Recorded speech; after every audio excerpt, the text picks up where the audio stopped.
This channel does not promote any violent, harmful, or illegal activities. All content provided by this channel is meant for an educational purpose only. Nilanjan ঘোষের তত্ত্বাবধানে ইমন চক্রবর্তী নিয়ে আসছেন তোমাকে দেখব বলে। কবে দেখা যাবে এই শো, কি থাকছে সেখানে, রিহার্সালে পৌঁছে জেনে নিলাম আমরা।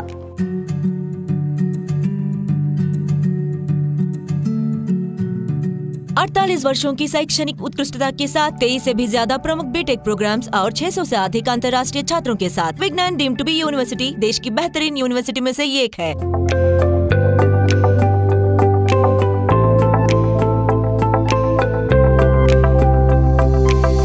TV9 বাংলায় আপনাদের স্বাগত। আর আজকে আমরা তোমাকে দেখবো বলে রিহার্সাল। আমার সাথে ইমন, নীলাঞ্জন।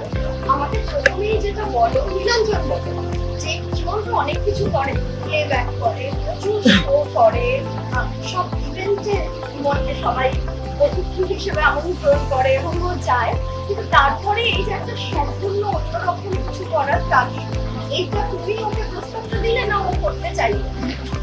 না, প্রস্তাবটা আমি দিয়েছি, তবে করতে আমরা দুজনেই চেয়েছি। কারণ আমরা এটা জবে থেকে দেখেছি, ইউকেতে মানে লন্ডনে গিয়ে দেখেছিলাম প্রথম ফ্যান্টম অফ দ্য অপেরা। প্রথমটাই যেটা দেখেছি এটা পৃথিবীর সেরা, এবং কাজেই দেখার পরে আমাদের অবশ্যই মনে হতে থাকে যে এরকম জিনিস আমরা কেন করতে পারি না। আস্তে আস্তে এটা 2 বছর আগের, তখন আমার মনে হলো যে ছোটবেলায় আমরা কি দেখতাম, যে একটা সার্কাস দেখতাম, যেই সার্কাসও এখন সেই সার্কাসের মতো নয়, হ্যাঁ, অথবা পিসি সরকারের ম্যাজিক, ঠিক আছে, যেগুলো ছোটবেলায় একটা মনে ইমপ্রেশন রয়ে যায়।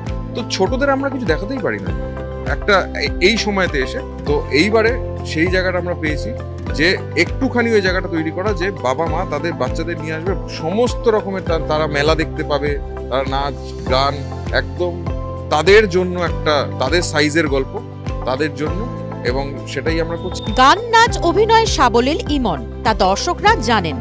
তোমাকে দেখব বলে শোয়ে কিভাবে সাজানো থাকছে সবকিছু। এখানে আমার 18টা অরিজিনাল ট্র্যাকস, সেটা সিনেমার গান হোক, বেসিক অ্যালবামের গান হোক, সেগুলো থাকছে। এবং খুব মাইনিউট ডিটেইলিং আছে সেখানে, অ্যারেঞ্জমেন্টের জায়গা থেকে, হারমোনিজের জায়গা থেকে, দেখতে পাচ্ছ মানে ফুল অর্কেস্ট্রেশন করে আমরা করছি। আলাদা করে নাচ করা, আলাদা করে গান করা, আলাদা করে অভিনয় করা, এটা একটা অন্য জিনিস, কিন্তু সেইটাকে স্টেজে একসঙ্গে করা এবং উইদাউট এনি কাট, এটা খুব ডিফিকাল্ট। আমাদের বম্বে থেকে অ্যাক্টিং কোচ এসছে সম্প্রীতি, অরুণাভ রয়েছে আমার কো অ্যাক্টর, এবং ইমন সঙ্গীত একাডেমির পুরো স্টুডেন্টসরা রয়েছে যারা গানও গায়, শুধু গানই গায়, অভিনয় কোনোদিন করেনি, কিন্তু তারা অভিনয়ও করছে। তো আমাদের কাজটা খুবই চ্যালেঞ্জিং। এই শোয়ের প্রস্তুতি পর্বে বর বউয়ের প্রেম বাড়লো নাকি ঝগড়া?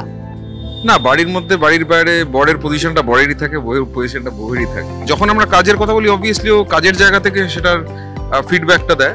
আমরা কোথায় লাস্ট একটা বেড়াতে গেলাম, পুরী যাওয়ার এই কয়েকদিন আগে, সেখানে গিয়ে দেখছি ছোট ছোট পুতুল কিনছে দোকানে ঢুকে। এই পুতুলগুলো কি করতে কিনছো? ওখানে একটা সোলার স্টেজ রাখা আছে, ওই পুরোটা ও একা হাতে বানিয়েছে, যাতে আমরা রিহার্সাল করার সময় বুঝতে পারি কে কোথায় বসবো, সেটটার কিরকম কি হবে। ও বলছে ঠিকই যে বাড়িতে এটা নিয়ে আলোচনা হয় না, কিন্তু সারাদিন আমরা এটাই করছি।